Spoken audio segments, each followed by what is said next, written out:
नमस्कार साथियों, स्वागत है आप सभी का चाणक्य परी पर।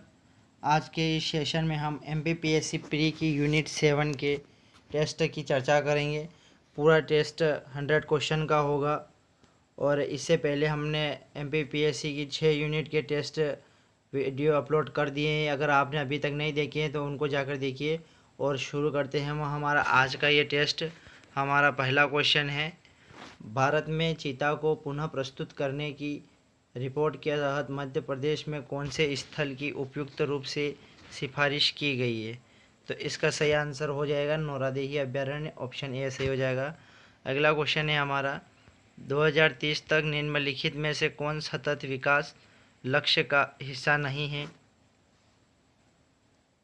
सभी लड़कों और लड़कियों को मुक्त प्राथमिक और माध्यमिक स्कूली शिक्षा प्रदान करना, एक गुणवत्ता वाली उच्च शिक्षा के लिए यूनिवर्सल एक्सेस, सस्ता व्यावसायिक प्रशिक्षण के लिए एक समान एक्सेस और सभी को मुफ्त उच्च शिक्षा। तो कौन सा हिस्सा नहीं है 2030 तक लक्ष्य का? तो ये ऑप्शन डी जो है वो हिस्सा नहीं है। अगला क्वेश्चन है हमारा, ऊष्मा हस्तांतरण की चालकत्व और संवहन प्रणाली द्वारा विभाजित निकायों के बीच संचालित नहीं होता है। तो इसका हमारा सही आंसर हो जाएगा निर्वात में। नेक्स्ट क्वेश्चन है हमारा, सूखी बर्फ का रासायनिक सूत्र क्या है? CO, CO2, H2O और H2O2। तो इसका सही आंसर हो जाएगा CO2, जो कार्बन डाइऑक्साइड है उसे सूखी बर्फ कहा जाता है। अगला क्वेश्चन है हमारा, ध्वनि किस माध्यम में तेजी से यात्रा करती है? ठोस, तरल, गैस या निर्वात में? तो ठोस में अधिक गति से यात्रा करती है, तो ऑप्शन ए सही हो जाएगा हमारा। अगला क्वेश्चन है, एक समतल दर्पण में एक आभासी छवि हमेशा बनती है। तो जो समतल दर्पण में एक आभासी छवि जो बनती है वो दर्पण के पीछे बनती है, ऑप्शन ए हमारा सही हो जाएगा। अगला क्वेश्चन है, भारत सरकार द्वारा निर्मित अंटार्कटिका में पहले अनुसंधान केंद्र का नाम क्या है? तो जो अंटार्कटिका में भारत सरकार द्वारा निर्मित है उसका नाम है दक्षिण गंगोत्री, ऑप्शन डी हमारा सही हो जाएगा। दोस्तों, इस टेस्ट में पूरे 100 क्वेश्चन होगा और इसमें पक्का आपके पेपर में फंसेगा, तो आप जरूर इन 100 प्रश्न का जरूर देखिएगा और याद कर लीजिएगा इनको। अगला क्वेश्चन है हमारा, गर्मियों के मौसम में घर की सबसे ऊपरी और बाहरी सतह को सफ़ेद रंग से रंगा जाता है क्योंकि? सफ़ेद सतह ऊष्मा को अधिक परावर्तित करती है और ऊष्मा ऊर्जा को कम अवशोषित करती है। सफ़ेद सतह ऊष्मा ऊर्जा को अधिक अवशोषित करती है और कम ऊष्मा ऊर्जा को परावर्तित करती है। यह सस्ता और लंबे समय तक चलने वाला है और यह निर्माण को बेहतर रूप देता है। तो इसका सही आंसर हो जाएगा हमारा ऑप्शन ए। नेक्स्ट क्वेश्चन है, लेंस की क्षमता नापी जाती है? तो लेंस की क्षमता डायोप्टर में नापी जाती है, ऑप्शन ए सही हो जाएगा। अगला क्वेश्चन है हमारा, निम्नलिखित में से किस पर साराभाई क्रेटर स्थित है? तो चांद पर साराभाई क्रेटर स्थित है। अगला क्वेश्चन है हमारा 11वां क्वेश्चन, मानव कान के लिए आवृत्ति की श्रव्य सीमा क्या है? मानव कान के लिए आवृत्ति की श्रव्य सीमा जो है 20 हर्ट्ज से 20 किलो हर्ट्ज तक है। नेक्स्ट है, निम्नलिखित में से कौन सा एक दृष्टि भ्रम है? दृष्टि भ्रम बताना हमें, इंद्रधनुष, प्रभामंडल, मृग तृष्णा, चांदनी। जो मृग तृष्णा जो है वो एक दृष्टि भ्रम है। अगला क्वेश्चन हमारा, निम्नलिखित में से कौन सा मानव रोग जीवाणु के कारण होता है? खसरा, पोलियो, हेपेटाइटिस बी और आंत्र ज्वर। तो ये जो आंत्र ज्वर होता है यानी कि जो टाइफाइड होता है वो जीवाणुओं के कारण होता है। अगला क्वेश्चन हमारा, मानव आँखों के लिए अदृश्य वस्तुएं अक्सर के तहत देखी जाती है? एक्स किरण, गामा किरण, बीटा किरण या पराबैंगनी प्रकाश। तो जो पराबैंगनी अल्ट्रावायलेट होती है उससे देखा जाता है। नेक्स्ट क्वेश्चन है हमारा,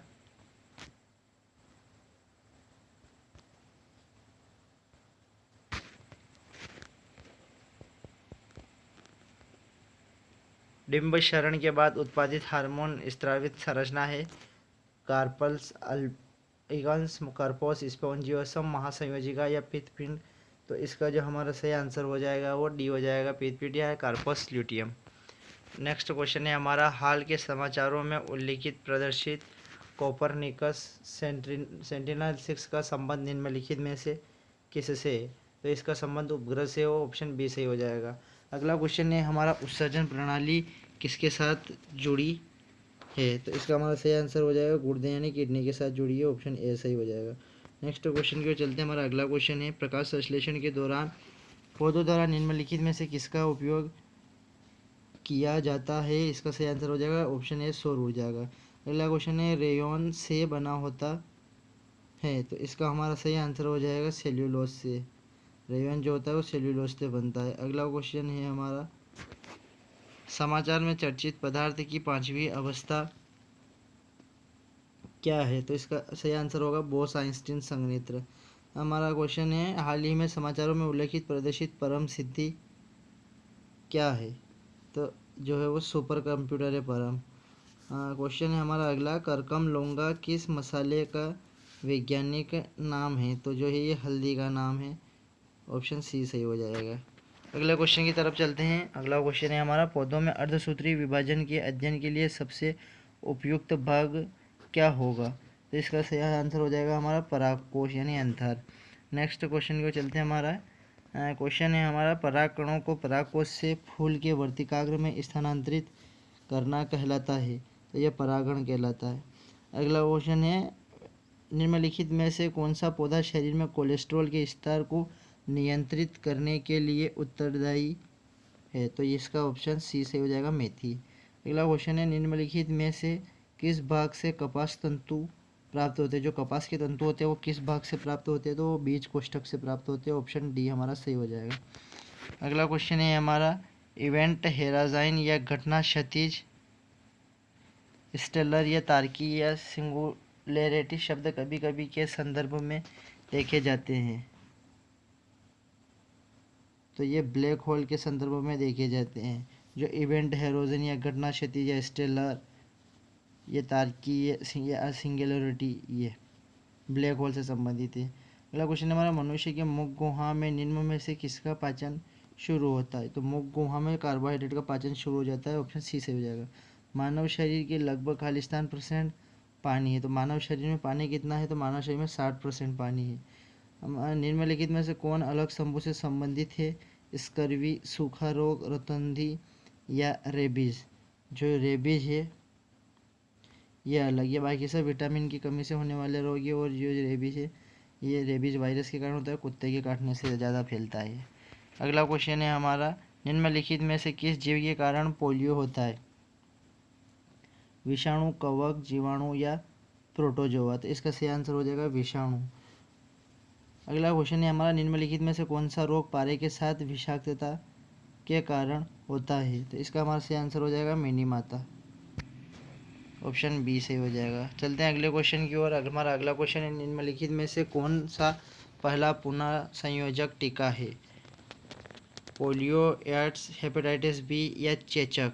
तो इसका सही आंसर हो जाएगा हमारा हेपेटाइटिस बी। ऑप्शन सी सही हो जाएगा। अगला क्वेश्चन है, तेज गति से उड़ रही गेंद को पकड़ते वक्त एक अच्छा क्रिकेटर क्षेत्र रक्षक गेंद के साथ अपने हाथ को हिलाता है क्योंकि वह संपर्क का समय घटाता है, इसलिए संपर्क के बल को बढ़ाता है। वह संपर्क के समय को बढ़ाता है जिससे संपर्क का बल कम होता है। वह गेंद को लेने से डरता है और इस तरह अपना हाथ बाहर निकाल लेता है। वह संपर्क के समय को कम करता है, इसलिए संपर्क के बल को कम करता है। तो इसका जो हमारा सही आंसर हो जाएगा वो डी ऑप्शन होगा, यानी ऑप्शन जो हमारा बी है वो सही है। वह संपर्क के समय को बढ़ाता है जिससे संपर्क का जो बल होता है वो कम हो जाता है। नेक्स्ट क्वेश्चन को चलते हैं। अगला क्वेश्चन है हमारा, यदि किसी वस्तु की गति का दूरी समय ग्राफ एक सीधी रेखा है लेकिन समय अक्ष रेखा के समानांतर नहीं है, तो यह निष्कर्ष निकाला जा सकता है कि वस्तु एक खाली स्थान के साथ गति कर रही है। तो वो स्थिर वेग के साथ गति कर रही है। ऑप्शन डी सही हो जाएगा हमारा। अगला क्वेश्चन है हमारा, निम्नलिखित में से कौन सा युग्म सही सम्मिलित नहीं है? तो विटामिन ए मैकुलोन ये सही है, विटामिन बी मैकुलोन ये भी सही है, विटामिन सी एल्बर्ट संजेंट गॉर्गी ये भी सही है, और विटामिन डी पोप मुलर तो ये गलत है। तो हमारा यह ऑप्शन डी सही हो जाएगा।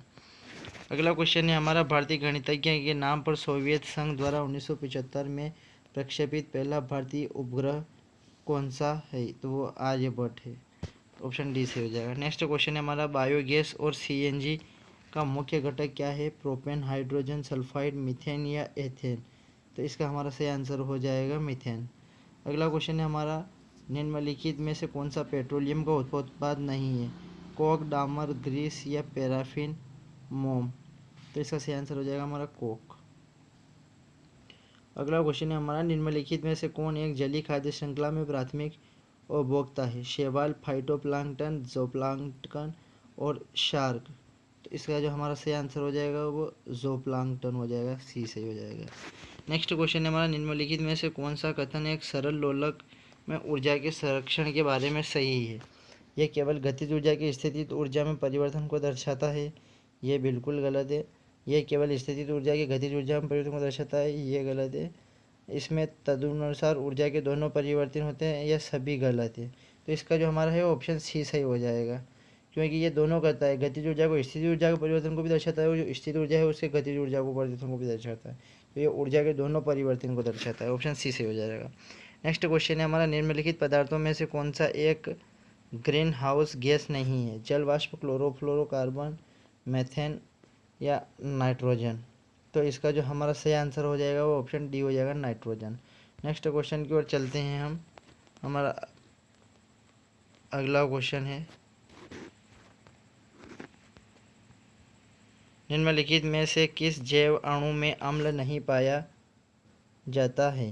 तो इसका जो हमारा सही आंसर हो जाएगा वो कार्बोहाइड्रेट हो जाएगा। बाकी सभी में अम्ल पाया जाता है, प्रोटीन में, वसा में, डीएनए में, कार्बोहाइड्रेट में नहीं पाया जाता है। तो इसका ऑप्शन बी सही हो जाएगा। अगला क्वेश्चन है हमारा, निम्नलिखित में से कौन एक निरंतर कार्बनिक प्रदूषक पीओपी है? SO2, CO2, DDT या NO2। तो इसका जो सही आंसर हो जाएगा हमारा DDT हो जाएगा। नेक्स्ट क्वेश्चन है हमारा, जल प्रदूषण से होने वाली बीमारियों का सही समूह कौन सा है? हैजा, पेचिश, पोलियो, टाइफाइड। तो ये हमारा सही हो जाएगा, क्योंकि इसमें जो है चारों बीमारियां हैं, जो हैजा की, पेचिश, पोलियो, टाइफाइड, ये जल प्रदूषण से होने वाली बीमारियां हैं। नेक्स्ट क्वेश्चन को चलते हैं हम। अगला क्वेश्चन है हमारा, निम्नलिखित युग्मों पर विचार कीजिए। डम्फा बाघ अभयारण्य मिजोरम, गुमटी वन्यजीव अभयारण्य सिक्किम, सरमाटी चोटी नागालैंड। उपयुक्त दिए गए युग्मों में से कौन सा युग्म सुमेलित है? यानी कि इसमें ऑलरेडी सुमेलित कौन से वो बताना है। तो जो पहला और जो तीसरा है वो सुमेलित है, दूसरा गलत है। तो हमारा ऑप्शन सी सही हो जाएगा, यानी कि जो डम्फा बाघ अभयारण्य है वो मिजोरम में है और सरमाटी चोटी जो है वो नागालैंड में है। अगला क्वेश्चन है हमारा, मध्य प्रदेश के किस राष्ट्रीय उद्यान से बाघ परियोजना का प्रारंभ किया गया? पन्ना, माधव, कान्हा या संजय गांधी। तो जो कान्हा राष्ट्रीय उद्यान से बाघ परियोजना का प्रारंभ किया गया, यानी प्रोजेक्ट टाइगर। अगला क्वेश्चन है हमारा, जैव शोधन एक प्रौद्योगिकी है जिसका उपयोग बड़े पैमाने पर किससे नियंत्रित करने के लिए किया जाता है? तो जो भारी धातु का जो प्रदूषण है उसे रोकने के लिए कम किया जाता है, ऑप्शन डी से हो जाएगा। अगला क्वेश्चन है हमारा, जैविक ऑक्सीजन मांग BOD के लिए एक मानक मानदंड है। रक्त में ऑक्सीजन के स्तर को मापना, वन पारिस्थितिकी प्रणालियों में ऑक्सीजन के स्तर मापना, जलीय पारिस्थितिकी प्रणालियों में प्रदूषण की परख। तो यह सही हो जाएगा हमारा ऑप्शन सी, जो जलीय पारिस्थितिकी प्रणाली है उसमें प्रदूषण की परख करता है। नेक्स्ट क्वेश्चन है हमारा, निम्नलिखित गैसों में से किसे लाफिंग गैस कहते हैं? तो इसका आंसर हो जाएगा हमारा जो नाइट्रस ऑक्साइड है उसे लाफिंग गैस कहते हैं, ऑप्शन सी सही हो जाएगा। नेक्स्ट क्वेश्चन है हमारा, भोपाल में tribal research and development institute का मुख्य उद्देश्य है आदिवासी समुदायों के लिए रोजगार प्रदान करना, आदिवासी संस्कृति और मुद्दों का अनुसंधान, सर्वेक्षण और विश्लेषण करना, आदिवासी बच्चों के बीच शिक्षा को बढ़ावा देना, या शहरों में प्रवास करने के तरीके में शोध करना। तो इसका सही आंसर हो जाएगा ऑप्शन बी, जो आदिवासी संस्कृति और मुद्दों का अनुसंधान करता है और सर्वेक्षण और विश्लेषण करता है। नेक्स्ट क्वेश्चन है हमारा, बेसल कन्वेंशन प्रदान करता है प्रदूषण माप और रोकथाम के लिए भारतीय मानक, विभिन्न देशों के बीच खतरनाक कचरे के पारगमन आंदोलनों को नियंत्रित करने के लिए अंतर्राष्ट्रीय दिशा निर्देश, नगरपालिका और औद्योगिक कचरे के निपटान के लिए भारतीय मानक, या वायु और अपशिष्ट जल में प्रदूषण को वर्गीकृत करने के लिए अंतर्राष्ट्रीय मानक। तो इसका ऑप्शन बी सही हो जाएगा। दोस्तों आप सभी को ये यूनिट थोड़ी टफ लग रही होगी, क्योंकि ये साइंस एंड टेक्नोलॉजी से की यूनिट है, तो इसमें आपको टफ ज़रूर लगेगा। लेकिन MPPSC में क्या है कि 10 यूनिट है और वो हर यूनिट से 10 क्वेश्चन पूछ के पूरे 100 क्वेश्चन करता है। जैसे पिछली बार भी देखा गया था कि लगभग उसने हर यूनिट से बराबर क्वेश्चन पूछे थे। तो हमारे लिए क्या है कि हर यूनिट महत्वपूर्ण है और हम आपको कम समय में पूरे क्वेश्चन देते हैं ताकि आपका रिवीजन भी अच्छे से हो जाए और आपका समय भी बर्बाद ना हो। इसलिए हम कोशिश करते हैं कि कम से कम समय में पूरा टेस्ट को सोल्व करा दे और आपका ज़्यादा से ज़्यादा रिवीजन हो सके और आपको भी पता चल सके कि हमारा कौन सा क्वेश्चन वीक है, कौन सा कठिन है। तो हमारा अगला क्वेश्चन है, भारत सरकार ने वन्य जीव संरक्षण अधिनियम कब लागू किया? 1982, 74, 72 या 81? तो इसका सही आंसर हमारा 1972।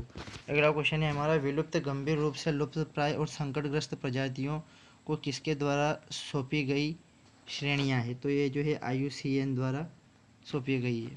निम्नलिखित में से कौन मध्य प्रदेश का राज्य पक्षी है?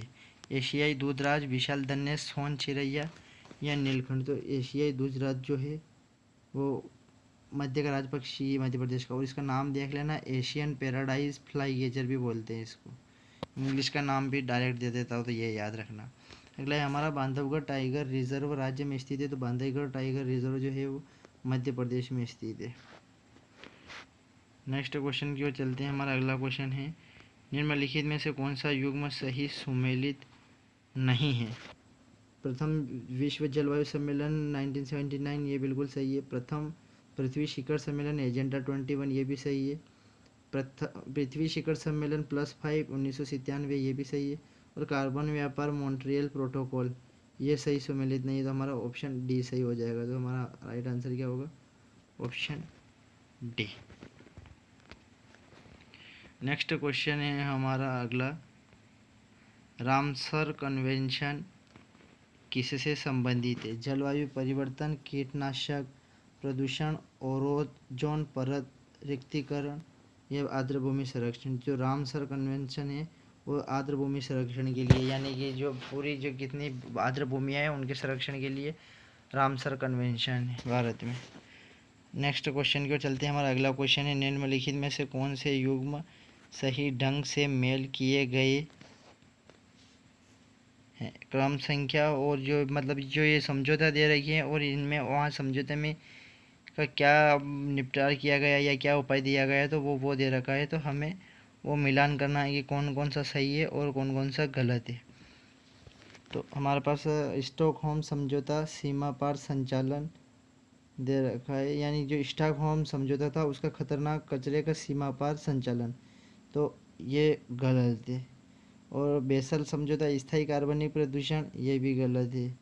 और मिनीमाता समझौता पारा, तो ये बिल्कुल सही है। तो सिर्फ इसमें ऑप्शन 3 सही है, तो यानी कि हमारा डी सही हो जाएगा। ऑप्शन तीसरा ही राइट है हमारा सिर्फ। नेक्स्ट क्वेश्चन है हमारा, निम्नलिखित में से कौन सतत विकास की रणनीति का हिस्सा नहीं है? जैविक खेती पर अधिक निर्भर, ये सही है। निजी वाहनों के उपयोग को कम करना और सार्वजनिक परिवहन को बढ़ावा देना, ये भी सही है। स्वदेशी समुदाय, वनस्पति और जीवों के आवासों की रक्षा करना, ये भी सतत विकास की रणनीति का हिस्सा है। और भावी पीढ़ियों के संबंध में वर्तमान पीढ़ी की जरूरतों से समझौता, ये नहीं है। ये हमारा सही आंसर हो जाएगा क्योंकि ये सतत विकास का रणनीति का हिस्सा नहीं है। हमारा अगला क्वेश्चन, निम्नलिखित में से कौन सा एक जीवाणु रोग नहीं है? प्लेग, टाइफाइड, क्षय रोग या मलेरिया? तो मलेरिया जो है वो वायरस से होता है, इससे नहीं होता है। नेक्स्ट क्वेश्चन की ओर चलते हैं। अगला क्वेश्चन हमारा, तारों की टिमटिमाहट के लिए कौन सी परिघटना जिम्मेदार है? तो तारों के टिमटिमाहट के लिए जो है वो अपवर्तन की घटना जिम्मेदार है। नेक्स्ट क्वेश्चन है हमारा 63वां, निम्नलिखित में से किस देश में अंतरिक्ष यात्रियों की प्रशिक्षण गगनयान मिशन के लिए आयोजित किया जाएगा? तो ये ऑप्शन ए रूस सही हो जाएगा हमारा। नेक्स्ट क्वेश्चन है हमारा, भारतीय जंगली गधा अभ्यारण्य निम्नलिखित में से किस राज्य में स्थित है? जो जंगली गधा अभ्यारण्य है वो गुजरात में स्थित है, तो हमारा ऑप्शन ए सही हो जाएगा। चलते हैं अगले क्वेश्चन की ओर। अगला क्वेश्चन है हमारा, भस्मक का उपयोग निम्नलिखित में से किसके लिए किया जाता है? कचरा जलाने के लिए, उसमें कचरा डालने के लिए, हरे पेड़ों को काटने के लिए या उर्वरक बनाने के लिए? तो कचरा जलाने के लिए किया जाता है। अगला क्वेश्चन, निम्नलिखित में से कौन सा कथन ब्लीचिंग पाउडर और DDT के लिए सही है? दोनों अकार्बनिक यौगिक है, दोनों कार्बनिक यौगिक है, दोनों में क्लोरीन होता है, दोनों में कैल्शियम होता है। तो ऑप्शन सी सही हो जाएगा, दोनों में क्लोरीन होता है। अगला क्वेश्चन है हमारा, वह पदार्थ जो अधिकतम वायु प्रदूषण का कारण बनता है? धुआं, carbon monoxide, sulphur dioxide, nitrogen dioxide? तो जो सल्फर डाइऑक्साइड है ये सही हो जाएगा क्योंकि ये अधिकतम वायु प्रदूषण का कारण है। अगला क्वेश्चन है हमारा, ठोस खाद्य पदार्थों की पैकेजिंग के लिए उपयोग की जाने वाली सबसे आम और कम से कम महंगी प्लास्टिक फिल्म है? तो वो पॉलीएथिलीन है। ऑप्शन ए सही हो जाएगा हमारा। पॉलीइथिलीन जो है वो सबसे सस्ती पड़ जाती है और सबसे आम बात है उसकी। तो नेक्स्ट क्वेश्चन में चलते हैं। ग्लोबल पिट्सलैंड पहल के विषय में निम्नलिखित कथनों पर विचार कीजिए। इसे पेरिस में UNFCCC के COP यानी COP21 में जारी किया गया था, ये गलत है। और पिटलैंड दुनिया का सबसे बड़ा स्थलीय जैविक कार्बन स्टोर है, तो ये सही है। तो हमारा सिर्फ ऑप्शन बी सही हो जाएगा, केवल 2 सही होगा।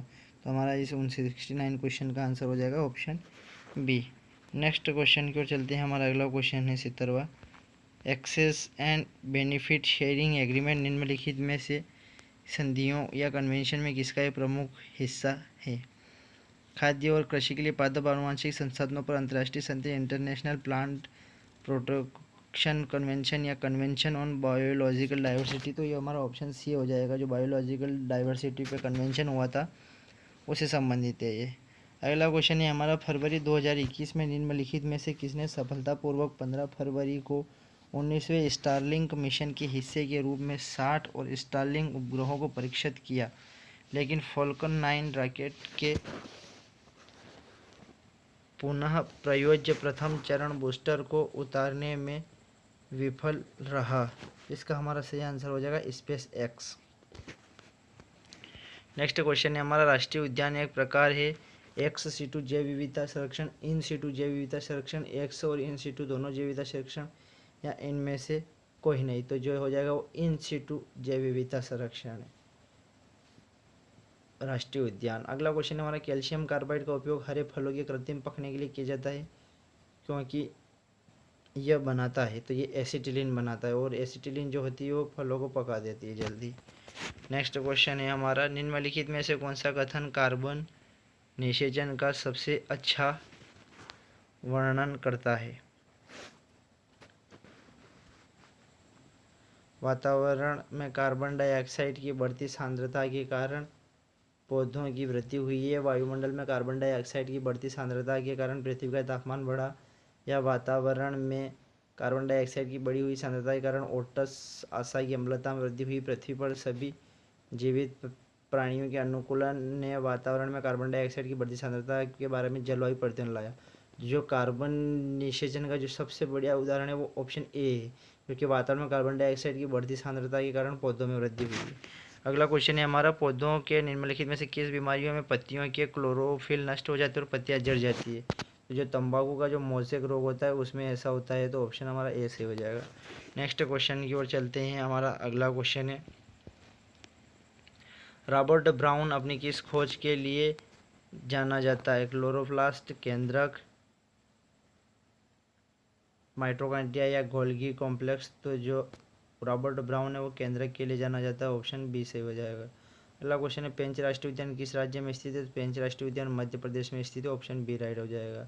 अगला क्वेश्चन है हमारा, साधन तकनीक वाली भारत की क्रूज मिसाइल क्या कहलाती है? साधन तकनीक वाली, तो जो इंडिया की साधन तकनीक वाली भारत की क्रूज मिसाइल क्या कहलाती है? तो वो ब्रह्मोस कहलाती है, ऑप्शन सी से हो जाएगा। नेक्स्ट क्वेश्चन है हमारा, निम्नलिखित में से क्या जानवरों और पौधों की दुर्लभ और लुप्तप्राय जातियों के दस्तावेजीकरण के लिए स्थापित किया गया है? तो रेड डाटा बुक की गई है, ऑप्शन सी से हो जाएगा। नेक्स्ट क्वेश्चन है हमारा, निम्नलिखित में से कौन सा कथन चीनी विधि द्वारा खाद्य संरक्षण के संबंध में गलत है? यह प्रक्रिया सूक्ष्मजीवी कोशिकाओं को निर्जलित करके छोड़ देती है और उन्हें मार देती है। शर्करण से सूक्ष्मजीवियों में प्रद्रव्यन लयन होता है। चीनी नमी और बनावट को कम करने के लिए एक गैर आयनिक सामग्री है। शर्करा जैम और जेली में किया जा सकता है, तो हमारा ये ऑप्शन सी है, यह गलत हो जाएगा, ये बाकी सब सही है। अगला क्वेश्चन है हमारा, निम्नलिखित में से किसके पास सरकार द्वारा संरक्षण की उच्चतम डिग्री है? तो इसका सही आंसर हो जाएगा नेशनल पार्क, जो राष्ट्रीय उद्यान है उनके पास सबसे ज़्यादा डिग्री है। नेक्स्ट क्वेश्चन है हमारा, एशियाई हाथी का वैज्ञानिक नाम क्या है? तो एशियाई हाथी का वैज्ञानिक नाम एलिफस मैक्सिमम है। एलिफस मैक्सिमम एशियाई हाथी का नाम है, ये याद रखना। नेक्स्ट क्वेश्चन है हमारा, मध्य प्रदेश की निम्नलिखित में से किस राष्ट्रीय उद्यान में भूर सिंह द बारहसिंगा को अपना आधिकारिक शुभंकर बनाया गया है? तो वो कान्हा राष्ट्रीय उद्यान को बनाया गया है, 69 का डी सही हो जाएगा, सॉरी 83 का। 84 नंबर का है हमारा, प्रकाश संश्लेषण में वायुमंडल से पौधों द्वारा किस गैस को अवशोषित किया जाता है? तो इसका सही आंसर हो जाएगा हमारा कार्बन डाइऑक्साइड, आप सभी जानते ही हैं। नेक्स्ट क्वेश्चन है हमारा, CFC को पूरी तरह से चरणबद्ध करने का निर्णय लेने वाले प्रोटोकॉल को कहा जाता है? वो मॉन्ट्रियल प्रोटोकॉल है। जो मॉन्ट्रियल प्रोटोकॉल में हुआ था उसको सिर्फ CFC का पूरी तरह से चरणबद्ध करने का निर्णय लिया गया। नेक्स्ट क्वेश्चन है हमारा अगला, साबुन के विलयन के बुलबुले रंगीन क्यों दिखाई देते हैं? जो साबुन के बुलबुले हैं वो हम जब देखते हैं उनको तो वो हमें रंगीन क्यों दिखाई देते हैं? तो वो प्रकाश के व्यतिकरण के कारण दिखाई देते हैं। ये ध्यान रखना है कि ये क्वेश्चन सेम आते हैं, जैसे कि अभी थोड़ी देर पहले आया था ये तारों का टिमटिमाना, वो अपवर्तन के कारण होता है। या अब ये पूछ रहा है कि साबुन के विलयन के बुलबुले रंग क्यों दिखाई देते हैं? वो व्यतिकरण के दिखाई देते हैं। ये इनसे पूछ सकता है, या तो इनकी परिभाषा याद कर लेना, और उदाहरण भी प्रकीर्णन, विक्षेपण, ध्रुवीकरण के, या फिर पूर्ण आंतरिक परावर्तन, अपवर्तन, परावर्तन, तो क्या होते हैं। तो इनसे हमारा क्वेश्चन गलत नहीं होगा और 1 नंबर हमारा पक्का हो जाएगा। अगला क्वेश्चन है, लद्दाख में निम्नलिखित में से किस वेटलैंड कॉम्प्लेक्स को भारत के 42वें रामसर स्थल के रूप में जोड़ा गया है? भारत में, यानी कि यहाँ से हमें पता चल रहा है कि भारत में अभी कितनी टोटल 42 रामसर साइट हो गई है, ये याद रखना। अभी वर्तमान में कौन सा जोड़ा गया है तो वो हमसे पूछा गया है, तो इसका लद्दाख में जोड़ा गया है ये भी हमें बताएगा, तो ये भी याद रखना। तो इसका सही आंसर हो जाएगा सोकर। जो सोकर है वो उसको लद्दाख में है और इसको अभी नई वेटलैंड साइट जोड़ा गया है भारत में। नेक्स्ट क्वेश्चन है हमारा, निम्नलिखित में से क्या तने की परिधि में वृद्धि के लिए उत्तरदायी है? तो तने में परिधि की वृद्धि के लिए पार्श्व विभुजत्वक, यानी जो कि लेटरल मेरिस्टर्म है, वो उत्तरदायी। तो ऑप्शन बी सही हो जाएगा। अगला क्वेश्चन है हमारा, निम्नलिखित में से कौन ऊर्जा का परंपरागत स्रोत है? हवा, सूरज की रोशनी, रसोई गैस या ज्वार? तो जो रसोई गैस है वो परंपरागत से, ऑप्शन सी सही हो जाएगा। नेक्स्ट क्वेश्चन है हमारा, एक आवृत बीजी में निम्नलिखित में से किसके गठन के दौरान मुक्त परमाणु विभाजन होता है? तो वो अंतर्बीज, यानी कि जो एंडोस्पर्म बनते हैं तब उसमें मुक्त परमाणु विभाजन होता है। अगला क्वेश्चन है हमारा, निम्नलिखित में से कौन सा स्थायी विकास लक्ष्य नहीं है जिसे 2030 तक प्राप्त करने का लक्ष्य रखा गया है? यानी कि हमें इन डी में से बताना है, हम चारों में से, कि जो कौन सा लक्ष्य है वो हमें 2030 तक का लक्ष्य नहीं रखा है जिसे पूरा करने के लिए। लैंगिक समानता, शून्य भूख, अच्छा स्वास्थ्य और कल्याण, और अंतरिक्ष अनुसंधान। तो जो अंतरिक्ष अनुसंधान है इसे 2030 का लक्ष्य नहीं रखा गया। बाकी जो ये लैंगिक समानता, जेंडर इक्वलिटी, ज़ीरो हंगर और गुड हेल्थ एंड वेलबींग, इसका 2030 तक का लक्ष्य रखा गया है। अगला क्वेश्चन है हमारा, गुर्दे और इसके कार्यों के संबंध में निम्नलिखित में से कौन सा कथन सही नहीं है? उनकी बुनियादी कार्यात्मक संरचनाओं को नेफ्रॉन कहा जाता है, ये बिल्कुल सही है। और प्रत्येक प्रकरणों के 2 भाग होते हैं, केशिका गुच्छ और वृक्कनालिका, यानी कि जो ग्लोमेरुलस और रिनल ट्यूबल, तो ये बिल्कुल सही है। ये पानी के संतुलन को बनाए रखते हैं और चयापचय अपशिष्ट को निष्कासित करते हैं, ये भी सही है। सरीसृप में पक्षियों की तुलना में अपेक्षाकृत अधिक नेफ्रॉन होते हैं, ये गलत है। तो हमारा जो ऑप्शन जो है वो डी सही हो जाएगा। हमसे गलत ही पूछा है उसने, ये यहाँ याद रखिए, सही नहीं है। अगला क्वेश्चन है हमारा, सतत विकास की व्याख्या पहली बार कहाँ की गई? विश्व विकास रिपोर्ट, ब्रंटलैंड आयोग की रिपोर्ट, पहले पृथ्वी शिखर सम्मेलन की रिपोर्ट, या मानव विकास की रिपोर्ट? जो ब्रंटलैंड आयोग की रिपोर्ट आई थी उसमें सतत विकास की व्याख्या की गई थी। अगला क्वेश्चन है हमारा, केंद्र सरकार के स्तर पर किस एजेंसी को भारत में सतत विकास लक्ष्यों SDG यानी सस्टेनेबल डेवलपमेंट गोल्स के कार्यान्वयन की देखरेख करने की भूमिका सौंपी गई थी? ऊर्जा संसाधन संस्थान, TERI, the energy resource institute, NITI Aayog, पर्यावरणीय और सतत विकास भारत केंद्र, CESDI। ये याद रखना, ये फुल फॉर्म पूछ सकते हैं क्योंकि ये संस्थान के नाम में आते हैं और हमारी इस यूनिट में लिख रखा है उसने संस्थानों के नाम, तो फुल नाम भी पूछ सकता है। तो इसका CESDI का क्या होगा? इसका centre for environmental and sustainable development India. और अगला है भारत के नियंत्रक महालेखा परीक्षक, तो इसका सही आंसर हो जाएगा ऑप्शन बी, नीति आयोग। अगला क्वेश्चन है हमारा, दिए गए विकल्पों में से बीमारी, कौन सी बीमारी सूअर से फैलती है? निपा, स्वाइन फ्लू, जीका या प्लेग। तो इसका सही आंसर हो जाएगा स्वाइन फ्लू जो है वो सूअर से फैलती है। अगला क्वेश्चन है हमारा, डाइक्लोफेनेक दवा के विषय में एक बड़ी चिंता का विषय क्यों है? इसे जाली परितंत्र के लिए हानिकारक माना जाता है। भारत में गिद्धों की कमी के लिए दवा संभावित कारण है। ये अक्सर खाद्य मिलावट के रूप में इस्तेमाल होने के लिए पाए जाते हैं। ये पौधे में विभिन्न बीमारियों का कारण बन रहे हैं। तो इसका सही आंसर हो जाएगा भारत में गिद्धों की कमी की दवा से संबंधित है। अगला क्वेश्चन है, काला ज्वर निम्न में से किस प्रोटोजोआ परजीवी के कारण होने वाली एक धीमी प्रगति वाली स्थानीय बीमारी है? तो ये लिशमैनिया डोनोवानी प्रोटोजोआ परजीवी के कारण होता है। ऑप्शन ए हमारा सही हो जाएगा, लिशमैनिया डोनोवानी। अगला क्वेश्चन है हमारा, भारत द्वारा सितंबर 2015 में संकल्प के हिस्से के रूप में कितने सतत विकास लक्ष्यों SDG को अपनाया गया था? हमारी दुनिया को बदलने सतत विकास के लिए 2030 का एजेंडा, ये हमारा उसका नारा था, ये याद रखिएगा। इंग्लिश में लिख रखा, transfer our world the 2020 agenda for sustainable development. तो कितने सतत विकास लक्ष्यों को अपनाया था वो हमें बताना है। तो हमने 17 सतत विकास लक्ष्य अपनाए थे। तो हमारा ऑप्शन डी से हो जाएगा। नेक्स्ट क्वेश्चन की ओर चलते हैं, ध्वनि का वेग किसमें उच्चतम होगा? निर्वात, वायु, जल और इस्पात। तो जो इस्पात में अधिक होगा, क्योंकि इस्पात यानी कि स्टील जो होती है वो कठोर होती है, और ध्वनि का वेग जो होता है वो सबसे ज़्यादा ठोस में होता है।